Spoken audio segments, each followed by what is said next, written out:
Oke. Assalamualaikum warahmatullahi wabarakatuh. Waalaikumsalam warahmatullahi wabarakatuh.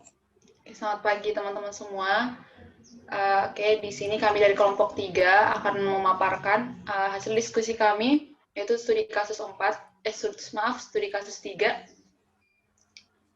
case-based learning, yaitu dengan judul fungsi hormon dalam pembentukan telur. Nah, di sini kami dari kelompok 3 terdiri dari Mas Toniman, yaitu NIM D1A 017248, yang kedua Hendra Alfiana D1A 019004, yang ketiga saya sendiri Irma Uli Hutasoid dengan NIM D1A 019014, yang keempat Hafida Nurul Hawa D1A 019 yang kemudian Haya Hilyatul Aulia D1A 019175, yang terakhir ada Mas Firman Bayu Hastama dengan NIM D1A 019 181. Oke, adapun pokok pembahasan yang akan kita bahas pada kasus 3, yang pertama, sistem fisiologi apa sajakah yang bekerja pada pembentukan telur ayam atau unggas. Kemudian pokok bahasan yang kedua, hormon apa sajakah yang berperan dalam pembentukan yolk dan albumen. Yang ketiga, hormon apa yang mengontrol sifat mengeram, mengapa ayam yang mengeram tidak menghasilkan telur. Kemudian yang keempat, mengapa produksi telur ayam niaga petelur lebih tinggi dibandingkan dengan ayam kampung. Kemudian yang kelima, jelaskan solusinya agar produksi telur ayam kampung dapat ditingkatkan. Next. Oke, sebelum lanjut, ada pengantar sedikit. Apa sih yang dimaksud dengan telur dan hormon? Nah, menurut Laurel 2001, hormon adalah zat perantara kimiawi jarak jauh yang secara spesifik disekresikan ke dalam darah oleh kelenjar endokrin sebagai respon terhadap sinyal yang sesuai. Darah membawa zat perantara ini ke bagian tubuh lain, tempat yang terletak jauh dari tempat pengeluarannya. Kemudian, telur adalah salah satu produk peternakan unggas yang mudah dicerna dan memiliki kandungan gizi yang lengkap. Pada umumnya, telur terdiri dari 3 bagian besar. Yang pertama yaitu cangkang telur, kemudian ada albumen atau putih telur, dan yang ketiga ada yolk atau kuning telur. Next, Mas. Oke, langsung saja pembahasan yang pertama, yaitu sistem fisiologi apa sajakah yang bekerja pada pembentukan telur ayam atau unggas, yang akan disampaikan oleh Mbak Hilya. Kepada Mbak Hilya, waktu dan tempat. Terima kasih Mbak Irma. Di sini saya akan membahas tentang sistem fisiologi apa sajakah yang bekerja pada pembentukan telur ayam atau unggas. Yang pertama itu ada sistem endokrin.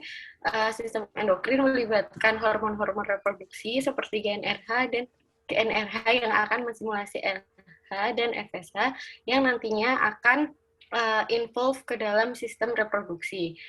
Yang kedua ada sistem reproduksi, itu melibatkan organ-organ reproduksi pada unggas.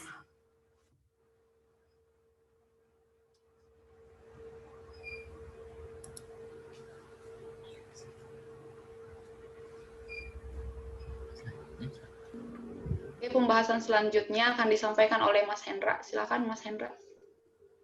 Oke. Nah, untuk hormon apa saja yang berperan dalam pembentukan yolk dan albumen? Nah, gen RH yang akan menstimulasi hormon FSH juga mempengaruhi sekresi steroid, yaitu estrogen dan progesteron, yang dihasilkan oleh sel TCA dan sel granulosa. Yang penting untuk pembentukan kuning telur, albumen, dan cangkang telur. Nah, hormon estrogen itu berperan dalam penyusunan kuning telur, disintesis dalam hati, kemudian dibawa oleh aliran darah untuk diakumulasi oleh oosit pada ovarium di bawah kontrol hormon estrogen. Hormon estrogen itu berfungsi mereduksi diferensiasi sel mensintesis protein putih telur seperti albumen dan lisozim.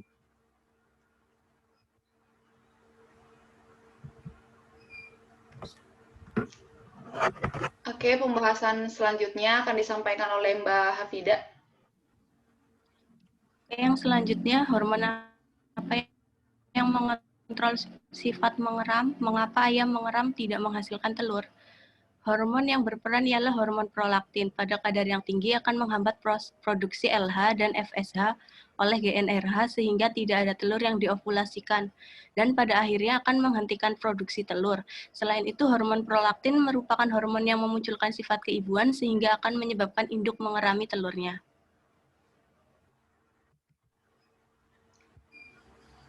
Oke, pembahasan yang keempat yang akan disampaikan oleh Mas Toniman.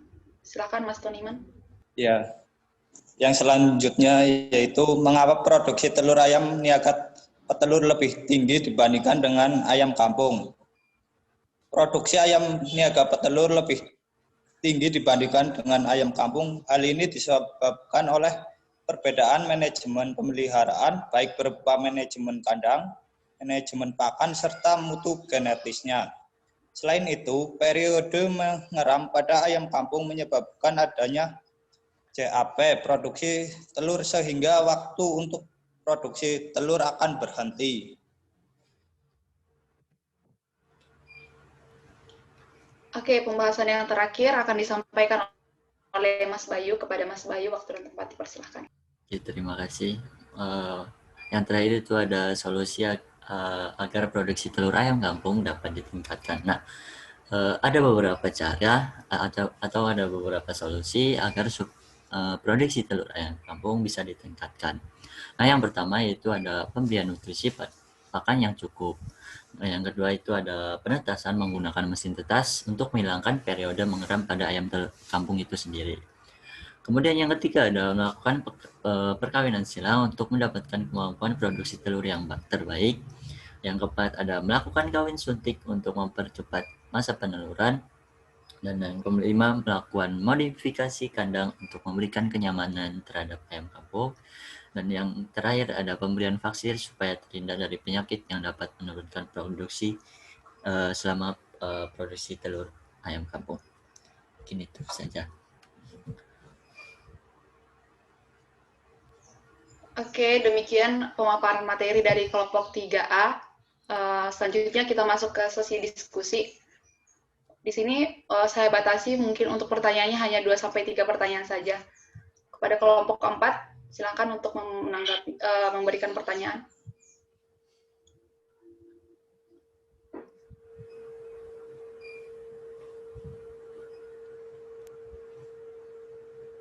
Izin bertanya, Mbak. Iya, Mas Farhan, silakan. Saya Muhammad Farhan dari kelompok 4A. Izin bertanya, apakah ada solusi lain untuk meningkatkan produksi telur ayam kampung tanpa mengeluarkan biaya untuk membeli mesin tetas? Itu Mbak pertanyaannya. Terima kasih.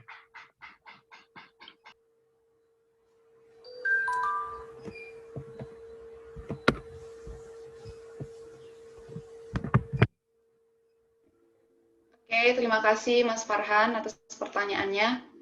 Mungkin kita di-keep dulu ya. Lanjut ke pertanyaan selanjutnya dari kelompok 4.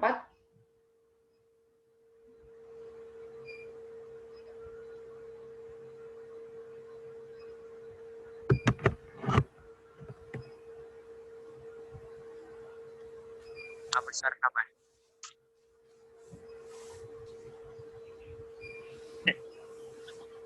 Ya, gimana Mas Rahman? Silakan. Oke, jadi yang saya ingin tanyakan, bagaimana perbedaan manajemen kandang ayam kampung dengan ayam niaga petelur? Jadi perbedaan manajemen kandang antara ayam kampung dengan ayam niaga petelur. Oke, terima kasih Mas Roman atas pertanyaannya. Dari kelompok 3, apakah sudah bisa menjawab? Sudah. Pertanyaan dari Mas Farhan. Izin menjawab. Oke, silakan Mas Bayu. Izin menjawab pertanyaan dari Farhan terkait apa ada solusi lain gitu supaya untuk meningkatkan produksi telur tanpa misal kita tidak menggunakan mesin tetas gitu ya.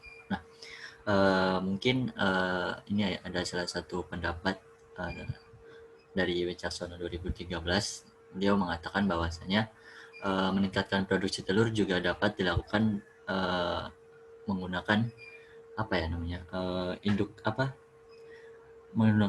menggunakan indukan entok gitu. Maksudnya kita menetaskan menetaskan telur itu yang menetaskan adalah entok gitu, bukan dari ayam kampung itu sendiri yang memproduksi telurnya. Jadi penetasan menggunakan entok sendiri juga memiliki kekurangan dan serta kelebihannya, di mana kekurangannya itu ketika induk entoknya itu meninggalkan telurnya, tentunya akan suhu dan kelembapan itu akan mudah berubah gitu, sehingga telurnya itu nanti ditetas mempengaruhi jumlah telur yang akan menetas gitu.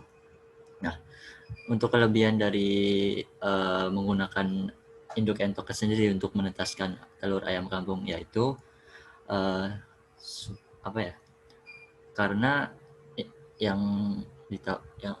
karena diketahui bahwa induk entok juga memiliki sifat mengeram telur yang baik gitu, dengan fertilitas sekitar 80-90% gitu sih. Mungkin kurang lebih seperti itu ya Mas Farhan untuk jawabannya. Apakah sudah cukup? Oke, baik. Oke, terima kasih Mas Bayu. Dari Mas Farhan, apakah ada feedback? Ya, sudah cukup. Oke, terima kasih Mas Farhan atas pertanyaannya dan Mas Bayu. Lanjut ke pertanyaan dari Mas Rohman.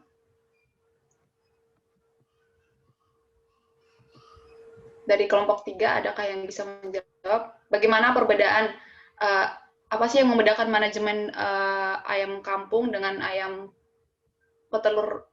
niaga petelur, begitu ya?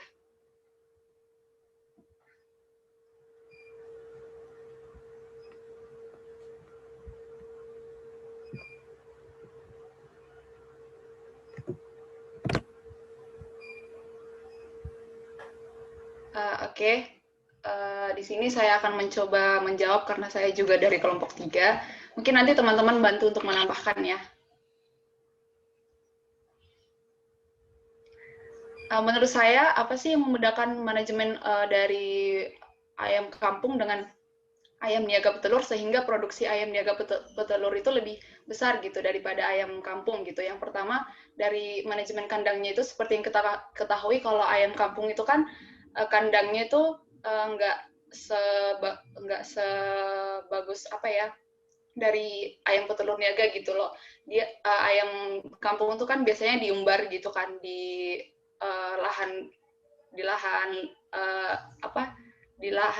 yang lapangan itulah, sehingga mereka makannya itu tuh dari kurang gizinya kurang juga.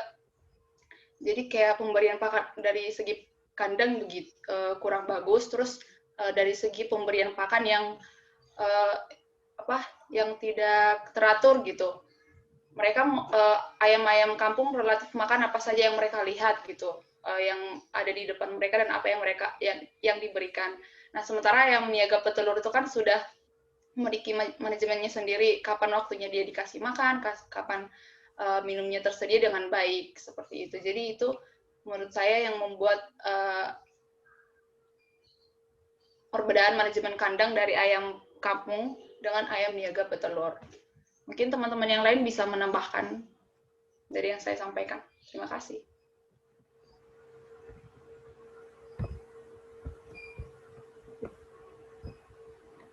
Atau bagaimana Mas Roman, sudah terjawab atau masih ada yang kurang gitu? Terjawab. Jadi intinya ayam niaga petelur itu mempunyai perlakuan khusus. Nah, iya, betul. Terima kasih, Mbak Irma. Oke, terima kasih Mas Rohman. Oke, mungkin karena waktu ya yang terbatas, pertanyaannya saya cukupkan, sesi diskusi saya cukupkan. Saya sebagai moderator dari kelompok 3A mengucapkan terima kasih atas perhatian dan teman-teman sekalian. Saya tutup. Wassalamualaikum warahmatullahi wabarakatuh. Waalaikumsalam warahmatullahi wabarakatuh.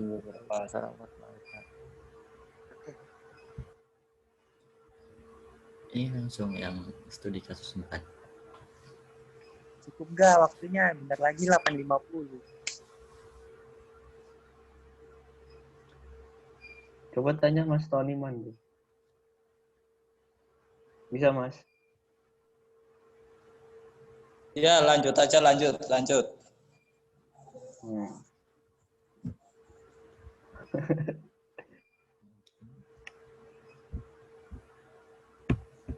Ayo.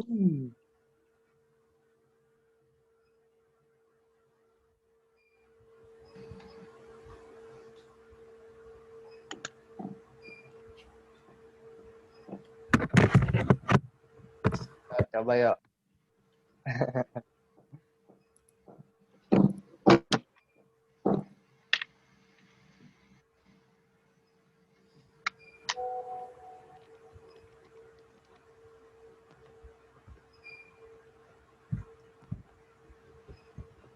Assalamualaikum warahmatullahi wabarakatuh.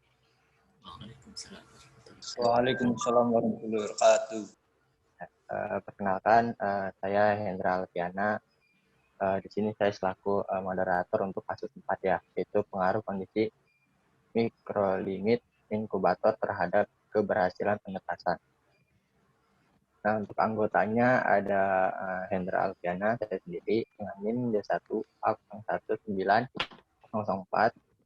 Terus ada Irma Uli Hutasoid, D1A019014. Hafida Nurul Hawa, D1A019094. Ada Haya Hilyatul Aula, D1A019175. Ada Firman Bayu Hastama, D1A019181. Ada Toniman, D1A017248.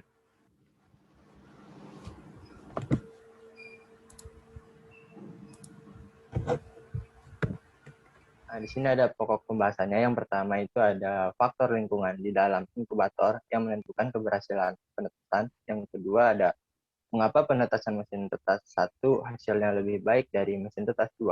Yang ketiga ada mengapa induk dan telur yang dihasilkan berpengaruh pada penetasan. Yang keempat ada interaksi antara kualitas telur dengan mikrolimit inkubator. Nah, untuk pemateri boleh dipersilahkan.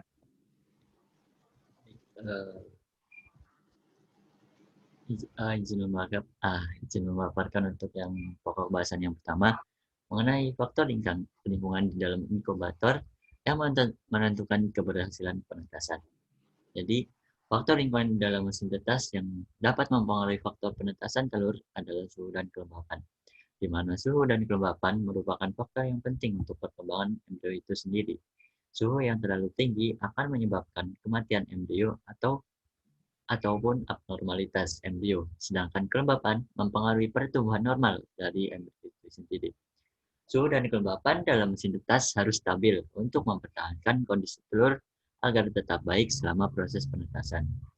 Nah, ada pendapat dari Neo dan kawan-kawan pada tahun 2019, di mana beliau menyatakan bahwa faktor-faktor yang berpengaruh terhadap temperatur embrio adalah produksi panas embrio itu sendiri, kemudian suhu udara di dalam inkubator, kemudian periode setter dan heater, kelembapan udara, serta kecepatan aliran udara.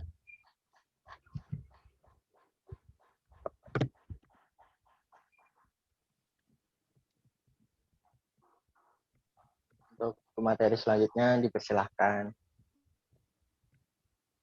Mengapa penetasan mesin tetas 1 hasilnya lebih baik dari mesin tetas 2? Pada umur induk yang berbeda akan menghasilkan bobot telur yang berbeda, sehingga berpengaruh terhadap presentase fertilitas susu tetas, daya tetas, dan bobot tetas. Mesin tetas 1 memiliki tingkat kematian embrio yang lebih tinggi daripada mesin tetas 2. Hal ini disebabkan telur yang ditetaskan dalam mesin tetas 1 berasal dari induk muda pada periode awal produksi, yaitu usia 24-30 minggu. Sedangkan mesin tetas 2 menggunakan telur yang berasal dari induk yang lebih tua, yaitu usia 32-40 minggu. Menurut Widiatmoko dan kawan-kawan 2014 menyatakan bahwa umur yang lebih tua mengakibatkan produksi berkurang, kerabang menipis, dan bobot telur yang semakin besar.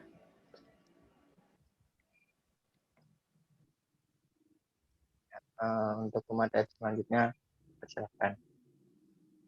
Oke, yang selanjutnya adalah mengapa induk dan telur yang dihasilkan berpengaruh pada penetasan. Penetasan telur secara alami biasanya akan mengalami berbagai masalah. Seperti anak ayam hasil tetasan akan mati akibat tertindih induk yang memiliki perilaku kurang baik. Selain itu, induk ayam juga malas untuk mengerami telurnya. Berbeda dengan penetasan telur menggunakan mesin, kondisi di atas tidak akan terjadi. Induk dan telur yang dihasilkan dapat mempengaruhi penetasan karena induk dan telur adalah faktor dari keberhasilan penetasan. Menurut Dewanti 2014, banyak faktor yang mempengaruhi daya tetas telur, antara lain berat telur, bentuk telur, keutuhan telur, kualitas kulit telur, dan kebersihan kulit telur.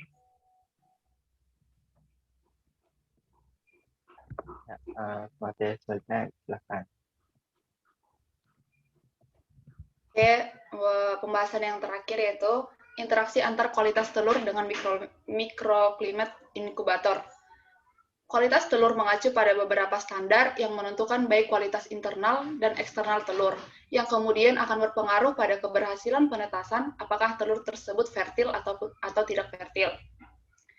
Kualitas eksternal telur biasanya difokuskan pada kebersihan cangkang, tekstur, bentuk, warna kulit, tekstur permukaan. Semakin tebal kerabang telur, maka kualitas telur semakin bagus karena pori-porinya yang lebih kecil, sehingga kualitas telur berhubungan dengan kelembaban pada inkubator. Jika pori-pori telur semakin kecil, maka akan mencegah terjadinya penguapan air dalam telur. Penguapan air pada telur pada saat proses penetasan di inkubator. Mengingat sekitar 70% dari berat sebutir telur adalah air. Menurut Afia dan Rahmawati 2017 menyatakan bahwa kulit atau cangkang yang tipis relatif pori-porinya terlihat jelas dan besar, sehingga mempercepat turunnya kualitas telur akibat penguapan dan pembusukan akan menjadi lebih cepat.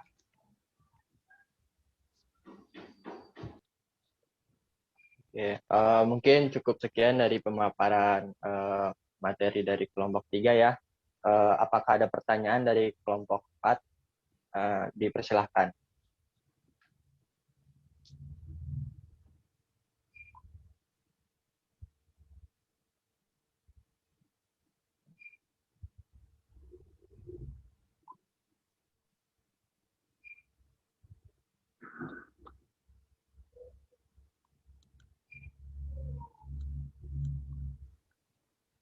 Izin bertanya.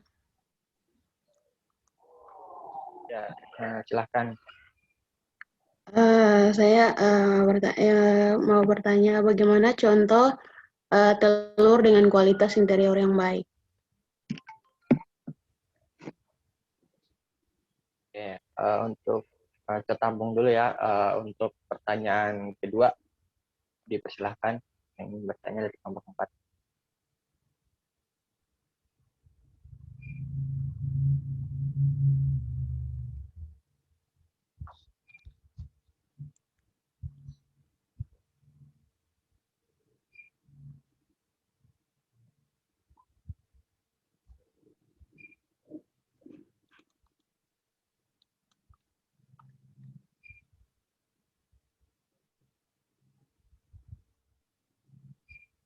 Jika belum ada pertanyaan, mungkin bisa dijawab dulu dari kelompok 3. Yang pertanyaan dari Mbak Etika Wenda.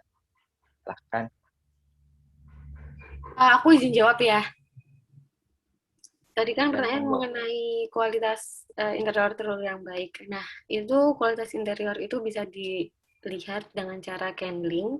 Terus beberapa kriteria kualitas telur yang baik itu antara lain air sac-nya berada di bagian tumpul telur, terus hanya memiliki satu kuning telur, dan tidak terlihat adanya git dan black spot di dalam telur. Makasih. Untuk Mbak Etika Wenda, apakah sudah puas dengan jawabannya? Jelas, terima kasih. Pertanyaan selanjutnya silakan nih buat kelompok 4. Ya, izin bertanya sebelumnya. Silahkan. Apakah sudah masuk suaranya apa belum? Belum? Oh, masuk. Oke. Untuk pertanyaannya, berapa umur induk ayam yang baik untuk menghasilkan penetasan telur yang optimal?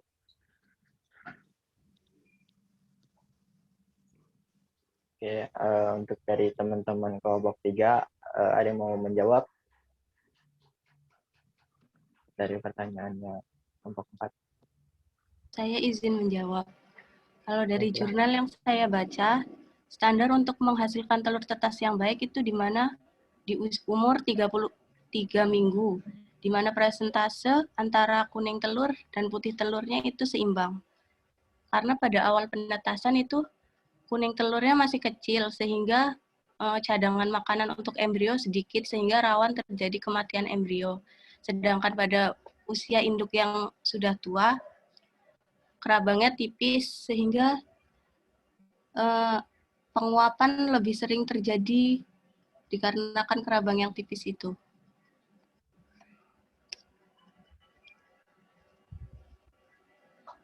Oke, untuk jawaban dari kelompok 3, apakah sudah puas dari pihak kelompok 4?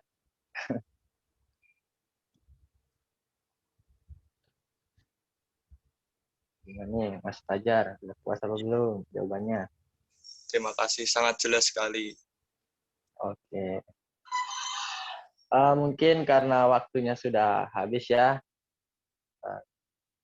saya selaku moderator untuk kasus 4 mengundurkan diri.